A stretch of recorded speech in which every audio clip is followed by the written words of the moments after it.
Hello friends, welcome back again in e notes. तो unit 1 हम पढ़ रहे थे हीट एंड मास ट्रांसफ़र का। That is basic concept of heat and mass transfer. Part 13 में हम पढ़ेंगे कंडक्शन थ्रू अ सिलिंड्रिकल वाल। ठीक है। फॉर एग्जांपल आपके पास कोई सिलिंड्रिकल वाल है और उसमें हीट ट्रांसफ़र हो रहा है ड्यू टू कंडक्शन। तो उसके लिए हीट फ्लो रेट जो इक्वेशन बनेगा वो क्या बनेगा, वही एक्चुअल में हमें यहाँ फाइंड करना है। ठीक है, तो चलिए शुरू करते हैं। ओके। तो कंडक्शन थ्रू अ सिलिंड्रिकल वाल। अभी तक हमने इससे पहले लेक्चर में देखा था कंडक्शन थ्रू अ प्लेन वाल। जब प्लेन वाल से रेडिएशन पास होता है, ठीक है, ड्यू टू कंडक्शन उसमें जो हीट ट्रांसफ़र होता है, तो उसके कारण जो टेम्परेचर डिस्ट्रीब्यूशन है उसका फॉर्मूला हमने बनाया था, और हीट ट्रांसफ़र रेट जो हो रहा था उसका फॉर्मूला बनाया था इन अ प्लेन वाल। बट अब सिलिंड्रिकल वाल हो, उस केस में हमारा टेम्परेचर डिस्ट्रीब्यूशन क्या होगा और हीट फ्लो रेट क्या होगा वो हमें देखना है। ठीक है। फॉर एग्जांपल इसका साइड व्यू मैंने ये बनाया है और टॉप व्यू मैंने ये बनाया है। ये सिलिंड्रिकल है। ठीक है। तो इसका जो ये आउटर सरफेस है जिसे हम बोल रहे हैं R2, और इसका इनर जो है सरफेस है वो है R1। ओके। और यहाँ से आर डिस्टेंस पे, ठीक है, आर डिस्टेंस पे हमने एक, बोले तो ऐसे आप बोलो तो DR एलिमेंट कंसीडर किया है। ठीक है। अब इसका टॉप व्यू से देखें, हम साइड व्यू से, सेंटर से अंदर का जो रेडियस है R1, outer radius R2।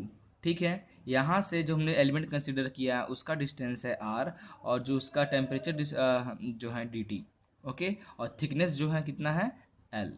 Cylindrical का जो थिकनेस है वो L है। ओके।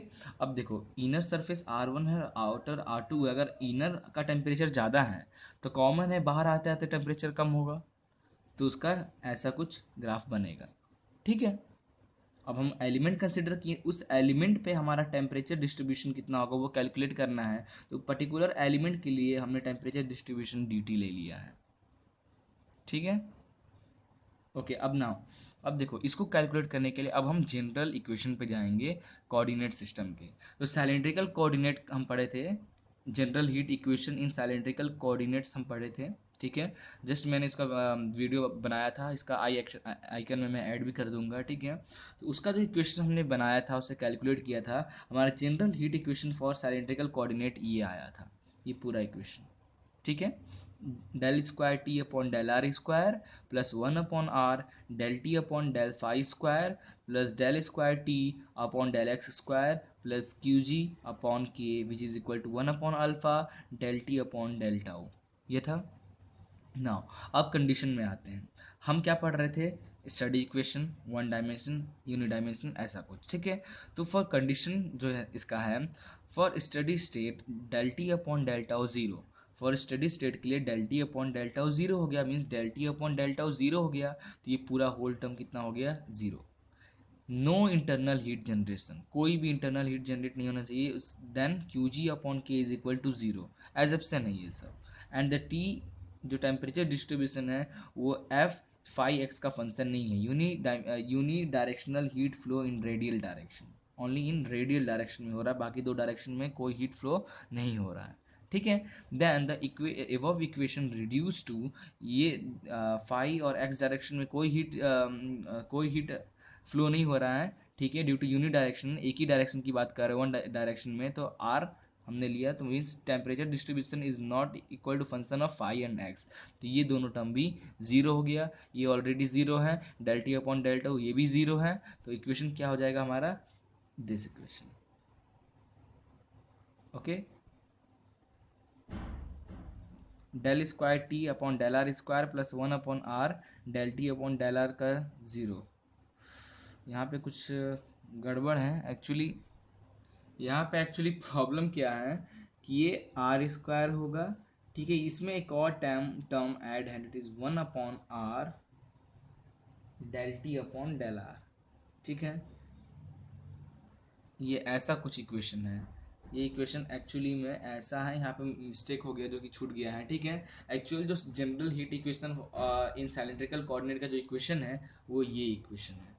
ठीक है, जिसमें हम unidirectional heat flow in radial direction में, मतलब हम कंसीडर कर रहे हैं कि heat flow only in radial direction. तो बाकी जो डायरेक्शन है फाई डायरेक्शन और एक्स डायरेक्शन वो तो हो गया जीरो, ही नो इंटरनल हीट जनरेट हो रहा है, means Q G upon K zero, और स्टडी स्टेट है तो del T upon del tau is constant at और point means this R zero. तो बचा क्या हमारे पास, del square T del R square plus 1/r del T upon del R is equal to zero.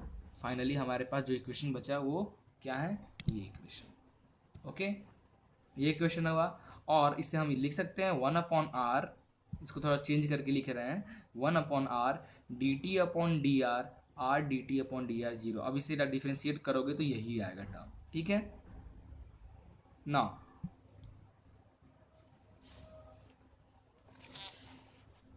Therefore, d upon dr is equal to r dt upon dr, which is equal to 0 since 1 upon r is not equal to 0. Okay, और इसे हम लिख सकते हैं r dt upon dr is equal to c1। इसको integrate किया हमने, ठीक है। एक बार और इंटीग्रेट आप करेंगे तो ये हो जाएगा हमारा t c1, ये r उधर चल जाएगा तो log e r plus c2 हो जाएगा। दिस इज मेन इक्वेशन, ठीक है। इसका अल्टरनेटिव मेथड भी है, मैं आपको बता दूंगा। तो ये कहाँ तक आ गया, आपको समझ में आ गया। आर डी टी, इसको एक बार हमने क्या किया देखो, एक्चुअल फिर से बता देता हूँ। ये था, इसको एक बार डिफ्रेंशिएट किया तो हमारा आ गया, ठीक है, D upon D R D T upon D R. इसको एक बार डिफ्रेंशिएट किया तो ये हो गया R D T upon D R, sorry integrate किया तो R D T upon D R C one. इसको एक बार और इंटीग्रेट किया तो इंटीग्रेटेड टू गिवन इक्वेशन को इंटीग्रेट करेंगे तो ये D T upon D R, ये टी, ये लॉग आर, तो इधर आ जाएगा तो C one log E power R plus C two. Okay, ना यूजिंग बाउंड्री कंडीशन। अब हम बाउंड्री कंडीशन यूज़ करने वाले हैं, दो बाउंड्री कंडीशन यूज़ करेंगे, पहला ये और दूसरा ये। पहला है टी को हम T is equal to T one at R is equal to R one, ठीक है। T is equal to T one at R is equal to R one, T is equal to T two at R is equal to R two, ठीक है, ऐसा। तो दो हमारा boundary condition बन के आया। नाउ अब आपको put this boundary condition equation two find C1 and C2। अब ये बाउंड्री कंडीशन को 1 by 1 इसमें पुट करना है और C1 और C2 की वैल्यू फाइंड करनी है, ठीक है। तो हमने पहला वाला t is equal to T की जगह पे T1 पुट किया और r की जगह पे R1 पुट किया। तो इससे हमने एक इक्वेशन बनाया that is C1 is equal to minus of T1 minus T2 upon log E R2 माई R1, ठीक है। इसको आप पुट करके देख लेना, मैं डायरेक्ट पुट वैल्यू फाइंड कर दिया हूँ, ठीक है। और इस दूसरे वाले को फिर जब आप इसमें पुट करोगे तो आपका T1, बाकी C1 तो अपना इतना है ही, तो T1 प्लस ये वैल्यू प्लस आर, ठीक है। तो आप अगर कोई दिक्कत हो रहा हो तो मैं बता दूंगा, आप कमेंट करना तो मैं बता दूंगा कैसे ये डिफरेंस है, ये पुट किया गया है। तो आई थिंक आपको दिक्कत नहीं होना चाहिए। सिंपल बाउंड्री इक्वेशन दिया हुआ है भाई, टी की जगह पे T1 पुट करना है, आर की जगह पे R1 पुट करना है। तो टी की जगह पे T1 और आर की जगह R1 पुट करो और ऐसे C1 निकाल लोगे, ठीक है। तो C1 और C2 ऐसे दो इक्वेशन पुट करके आप कैलकुलेट कर लो, C1 और C2 आपका ये कैलकुलेट आ जाएगा ना। ये जब आ गया तब अब आप क्या करोगे, अब अब ये C1 और C2 की वैल्यू यहाँ पे पुट कर दो।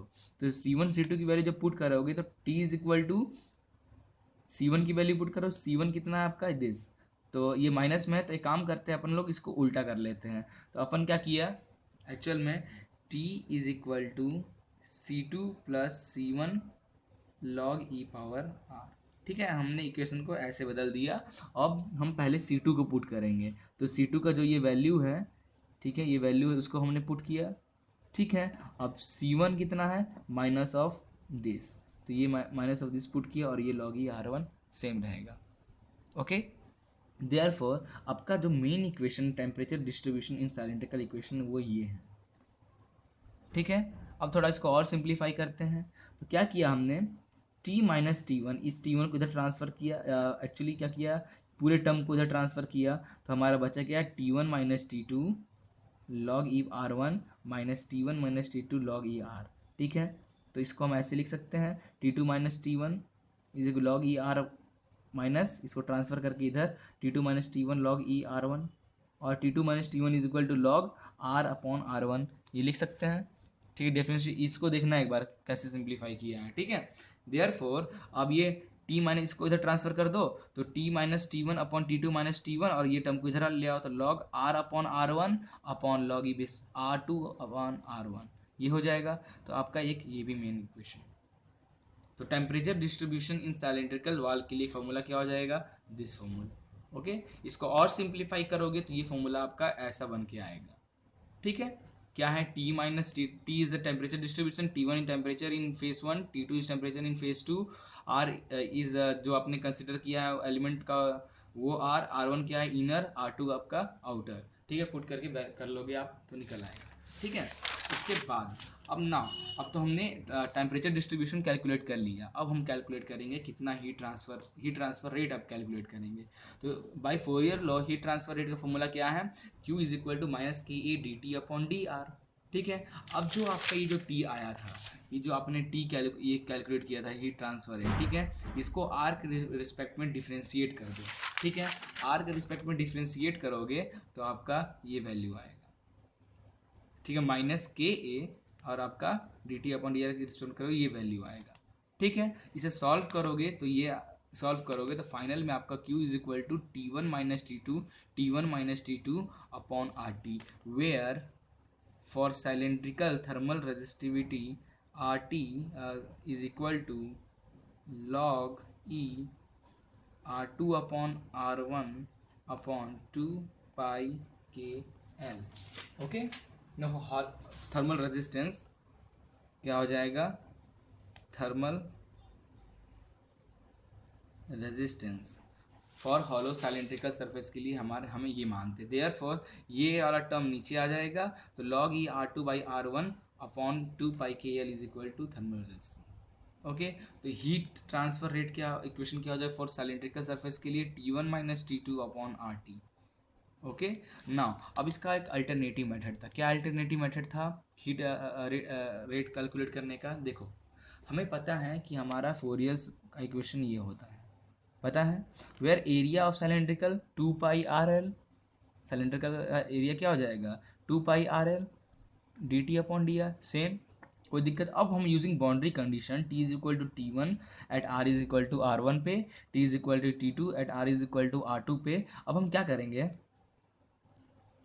क्यू यहाँ है 2 पाई आर एल को हम इधर ट्रांसफर कर लेते हैं और ये डी आर को इधर ट्रांसफर करेंगे तो आर आर वाला टर्म एक साथ हो जाएगा, तो Q upon 2 pi R L K D R is equal to T T, R R एक टर्म आ गया। ठीक है, ठीक है, अब क्या करना है आपको, ये आर को हमने यहाँ ले लिया, ठीक,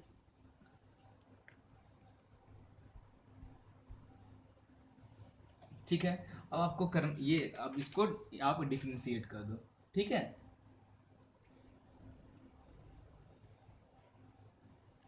एक्चुअल में कहाँ है ये के, यहाँ नहीं, ये के यहाँ आएगा। ठीक है, तो ये आर से ये आर को हमने इधर ले लिया, 2 pi K L D R upon D are का आर वन से आर टू और टेम्परेचर को टी वन से टी टू तक हम इंटीग्रेट कर देंगे। जब आप इंटीग्रेट करोगे तो आप क्यू क्या हो जाएगा, ये वाला टर्म 2 पाई के एल को इधर भेज दिया 2 पाई के एल, और ये डी टी था तो T one minus T two और ये हो जाएगा log R two minus R one, log R two minus R one हो जाएगा, तो इससे मैंने इधर ट्रांसफर कर दिया, तो ये इक्वेशन बना। Therefore final equation T one minus T log R two by R one 2 pi K L, ये is equal to thermal resistance होता है, तो therefore Q is equal to this. Okay, और फॉर मल्टी सिलेंडर, अगर आपके पास multi layer cylinder है, मतलब एक सिलेंडर ऐसा मल्टी लेयर सिलेंडर है, तो उसमें जो हीट ट्रांसफर रेट होता है उसका फॉर्मूला हो जाएगा 2 pi K L T one minus T two, ऊपर ही रहने दे, नीचे log R two by R one, log R three by R two, log R four by R three, जैसे लेयर है, जैसे कि ये एग्जाम्पल के लिए। ठीक है, सेंटर से ये आर वन, ये आर टू, ये आर थ्री, ठीक है, 3 लेयर हुआ, तो क्या हो जाएगा log R two by R one, ठीक है, log R three by R two, log R four by R three, एक और बना देंगे, ये हो जाएगा लॉग, ये हो जाएगा R four distance, log R four by R three, ऐसे ऐड हो जाएगा। मल्टी लेयर कंडीशन के लिए जो हीट फ्लो रेट होगा equation 2 pi K L T one minus T two, और ये लॉग का ये जो सिस्टमेटिक ये वैल्यू है ये चलेगा। ठीक है। बट हमारा इन सिंगल लेयर के लिए हमारा जो फॉर्मूला आया था Q = 2 π KL T1 - T2 upon log R2/R1। ज़्यादा लेयर, एक और लेयर आ गया तो उसके लिए बस क्या करना है, डिविडेंड में क्या करना है, log R3/R2 कर देना है। एक और आ गया तो R4/R3 कर देना है। ठीक है, तो ऐसे हमारा ये कंप्लीट होगा कंडक्शन थ्रू अ सिलिंड्रिकल वाल। ठीक है, तो आई थिंक आपको ये टॉपिक समझ में आ गया। और फिर भी कहीं डाउट हो, डिस्क्रिप्शन में मेल आईडी दी हुई है, आप वहाँ भी कांटेक्ट कर सकते हो और कमेंट बॉक्स में कमेंट भी कर सकते हो। ओके, तो आई थिंक इसमें डिफरेंशियल इंटीग्रेशन थोड़ा कॉम्प्लिकेटेड था, तो हो सकता है आप इसमें फंसो। तो फंसना, अगर फंसोगे इसमें तो ट्राई करना पुराना कॉन्सेप्ट लेके कि कैसे हमने यहाँ पे कैसे इंटीग्रेट किया तो ये वैल्यू आया, कैसे सिंप्लीफाई किया तो ये वैल्यू आई। ये आप पे डिपेंड करता है, ये मैं कितना ही बता दूँ आप नहीं समझोगे। ओके, आपको खुद समझना होगा कैसे डिफ्रेंशिएट करते हैं, इंटीग्रेशन कैसे करते हैं। अगर आप भूल गए हो तो रिवीजन कर लेना, ठीक है, अदरवाइज प्रॉब्लम होगी। ठीक है, तो थैंक यू।